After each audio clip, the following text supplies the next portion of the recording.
Bonjour, Baptiste Hautebourg, Société La Plomberie Française. Alors aujourd'hui, je vais vous montrer comment déboucher un siphon de lavabo.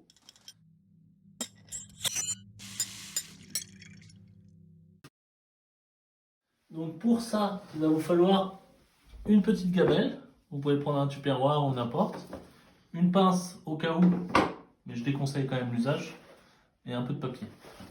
Vous allez positionner un petit peu de papier en dessous, au cas où il y ait quelques gouttes qui tombent.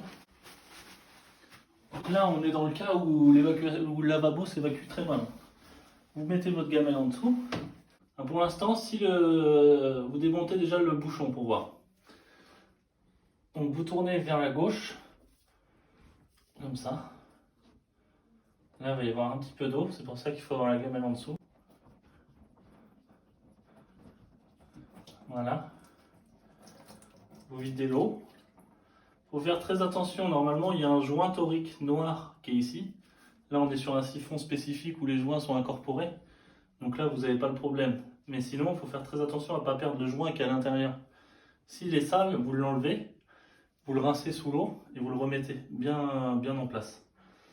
Donc là on voit qu'il y a un peu de saleté. Donc déjà on va enlever.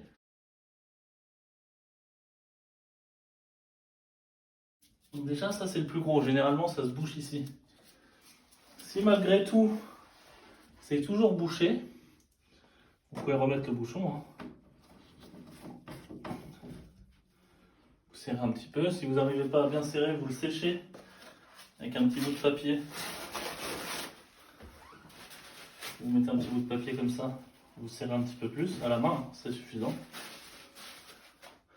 À ce niveau-là, si c'est toujours bouché, ça veut dire que ça vient d'ici, du petit tuyau là en PVC.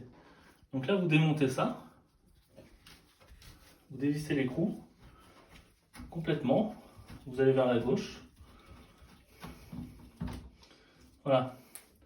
Donc là, pareil, il faut faire super gaffe. Là, il y a un joint ici. Là, c'est toujours le même système. Le joint, sur ce siphon-là, il est incorporé. Mais sur les autres, il s'enlèvera. Donc surtout pas le perdre. Derrière, vous avez un autre écrou là, qu'il faut dévisser aussi. Vous dévissez intégralement. Et là, c'est pareil, vous avez un joint. Là, c'est pareil, il est incorporé sur le siphon. Mais là, le joint là, vous le laissez dessus. Et l'écrou, vous le laissez. Comme ça, vous êtes sûr de ne pas le perdre.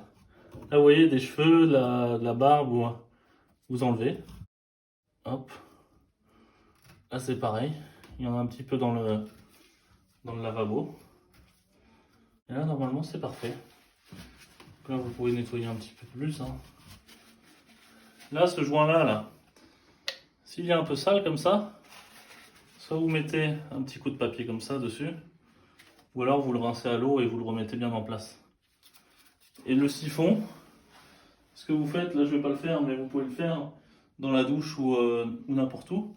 Vous passez de la flotte dedans, de ce côté-là et de ce côté-là, jusqu'à temps qu'il soit nickel. Vous passez de l'eau chaude, et ensuite, il sera propre.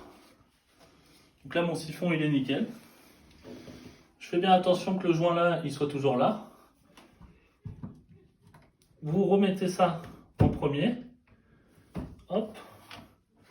Vous resserrez ça, l'écrou là derrière, pas trop fort. Comme ça, vous regardez que votre siphon soit bien droit par rapport au lavabo. Et vous revissez celui-là. Celui-là, vous pouvez le revisser à fond, à la main. Tac. Et là, à la fin, vous remettez un petit coup là. Voilà. Vous recontrôlez que le bouchon est bien serré. Tac, tac. Vous serrez. Ensuite, vous prenez un petit bout de papier. Vous essuyez bien votre siphon, surtout là au niveau du bouchon, parce que souvent c'est là qu'il y a les fuites. Et là, en dessous l'écrou, là. Ici, vous l'essuyez. Vous essuyez derrière, vous essuyez partout. Et ensuite, vous faites couler de l'eau. Déjà, vous pouvez faire couler comme ça pour voir déjà s'il n'y a pas de fuite. Et ensuite, ce qui est bien de faire, c'est de fermer le bouchon. Vous fermez le bouchon, vous attendez que ce soit rempli complètement. Et vous faites 2-3 essais en vérifiant qu'il n'y ait pas d'eau au niveau de l'écrou, au niveau de ça et derrière. Généralement, les fuites que vous pouvez avoir, c'est ici ou ici. Et souvent, ça vient du joint. Donc, soit vous nettoyez le joint, soit vous serrez un petit peu plus fort. Vous faites vos essais. Moi, je ne vais pas avoir de fuite, mais...